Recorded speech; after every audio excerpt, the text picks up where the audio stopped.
Hello, my name is Johnny. Welcome to another Marvel Character Talk. Today we're going to look at a variety of covers from X-Men Silver Age, the 1960s. If you like, please subscribe, hit that notification bell, like, reply, and share. Some real early ones with Kirby, and then some up all the way towards the end with Steranko.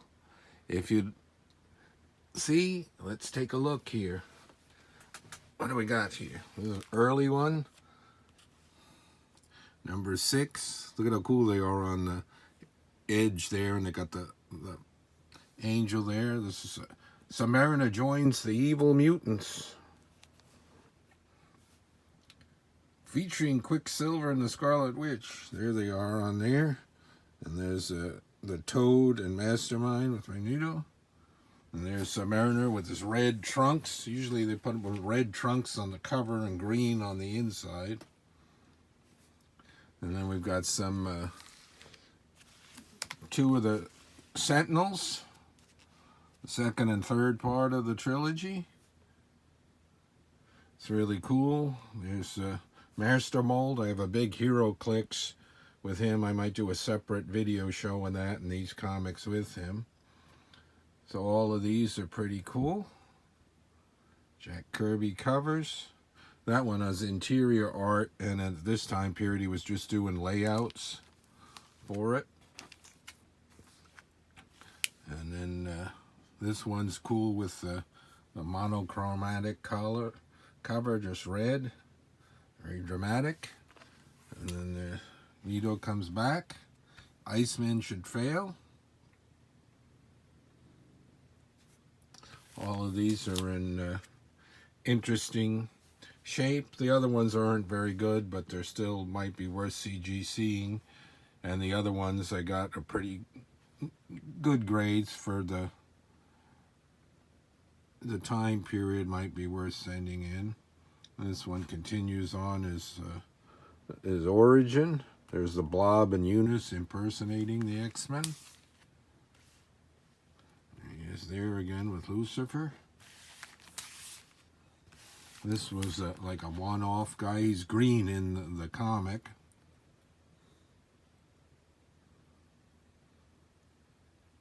The Locust. A lot of these after Stan Lee stopped writing them, Roy Thomas took over. And this one I was looking at it. He's the Warlock here, but he's actually Merlin the Magician who fought Thor in an early journey into mystery. Look at the size of the foot. Kirby cover.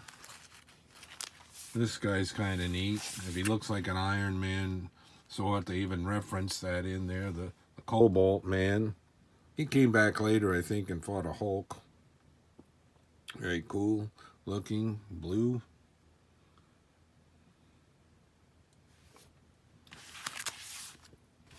Here's a Juggernaut coming back. This is after a long time, after the first appearance in, what was it, 12 and 13, and Professor X, he was in a coma after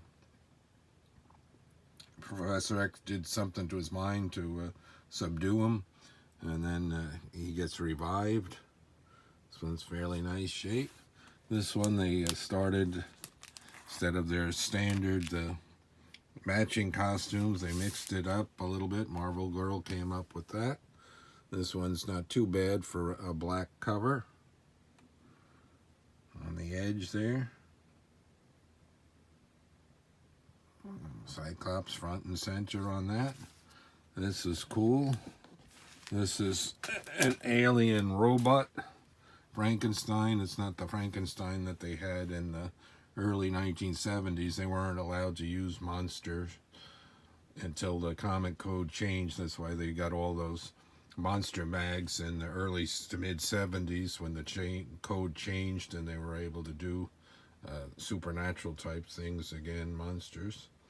Pretty cool looking though. Scrunch on the metal, that's on board like a ship.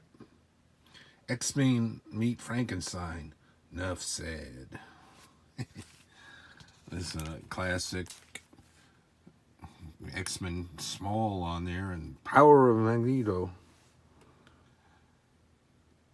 You guys say Magneto or Magneto? I think it's Magneto. What they say in the movies. Very nice cover. This one is the Red Raven. It was a race of bird people. Angel fights. Pretty good condition on this one. There's Steranko.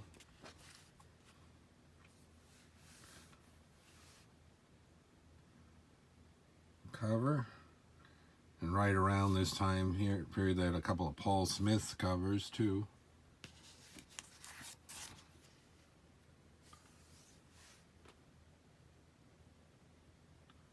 We're getting into the later 60s with here. That first one was 63, 64 when the X-Men started. And here we're up to, went over to 15 center, and this is the end of 69 and the beginning of 70, right before. Then this is one of the two-part Sauron, the Dinosaur Man. Very cool. It's Neal Adams cover, his artwork there, you can see that.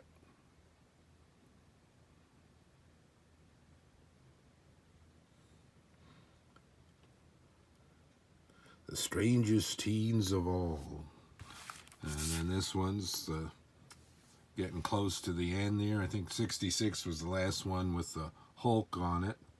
This one's still Steranko. And Roy Thomas was writing these. When Sunfire Strikes. Kind of a neat cover there in Washington, D.C. Angel changes costume again there. From that style. He had that style for a while. And sometimes it was red too instead of blue. And got the circle on there for that. So this one's in pretty good shape. So that's a look at an overview of some of the better ones and Prudential CGC X-Men from my collection. Until next time, more Marvel character talk. Thanks for watching, everyone.